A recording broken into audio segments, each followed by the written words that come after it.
Welcome to our last Counselor's Corner of 2016. I think it's very appropriate that we're doing kind of a year-end wrap-up. In January, people start doing their New Year's resolutions, people start getting their income tax refunds.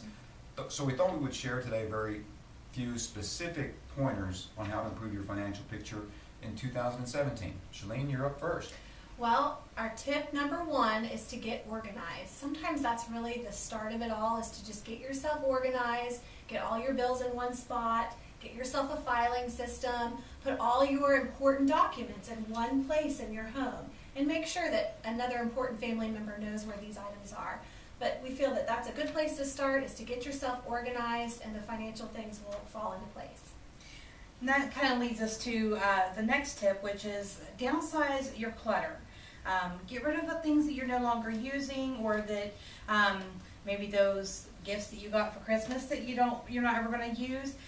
Sell them and use that money put towards maybe paying off a debt or put into savings so that you have that cushion for later use. And then, tip number 3 goes into creating a budget. You're organized, you got all this declutter, you got a little extra money to work with. Create that budget.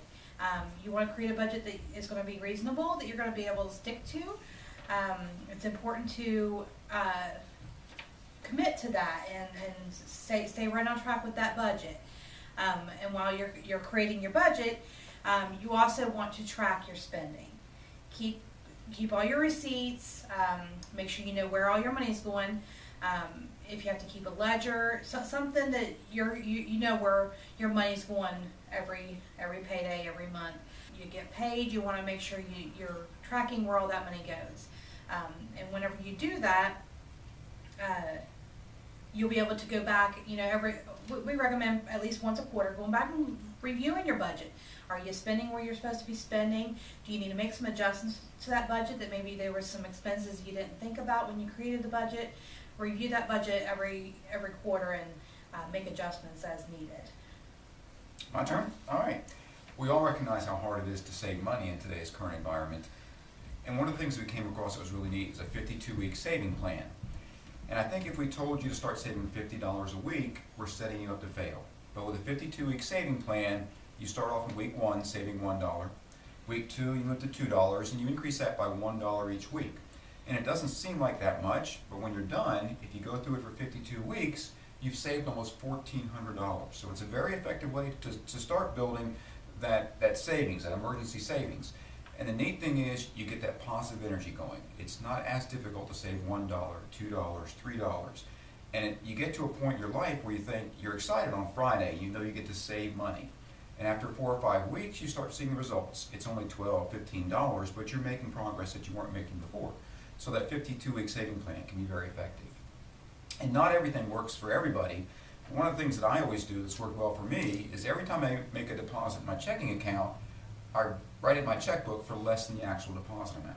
It depends. It might be $5, it could be $10, it depends on the situation, but I always know at the end of the year, I've got a little bit of a cushion built up, so if something happens during the course of the year, I've got some emergency savings that I hadn't planned for. I almost don't know it's there, and the fact that I don't recognize it means that I don't go to it for things other than emergencies. And I think the last thing that I was going to talk about is paying more than the minimum. Most of us have credit card bills, and a lot of us budget for paying that minimum amount that's due. And I don't think everybody realizes when you make those minimum payments, you're going to be paying even on a small amount for 5, 6, 7 years.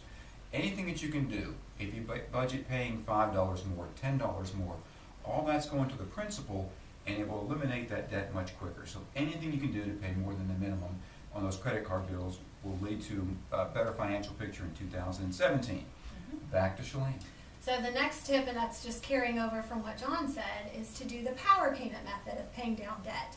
So you list out all the debts that you owe. You can even do this for your car, for your mortgage, and you put a little extra effort towards the smallest balance debt first, or highest interest rate debt, which typically we suggest the smallest balance, and that will typically allow you to pay off sooner and with much less interest over time. A wonderful website to go to is powerpay.org that will help you simulate this pay down. You get to take the interest rates into consideration, and it'll tell you, you'll be saving X number of dollars by paying off in X number of years much sooner. So it's really neat to kind of see it in action.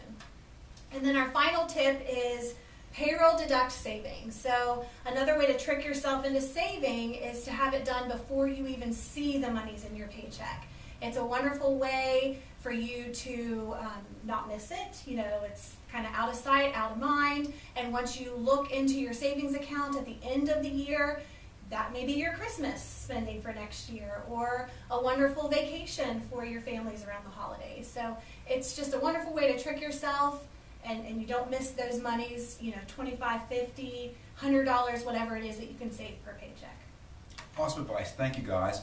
On behalf of everybody at Consumer Credit, we hope everybody has a Merry Christmas and a Happy New Year. Yes. Happy New Year. Happy New Year.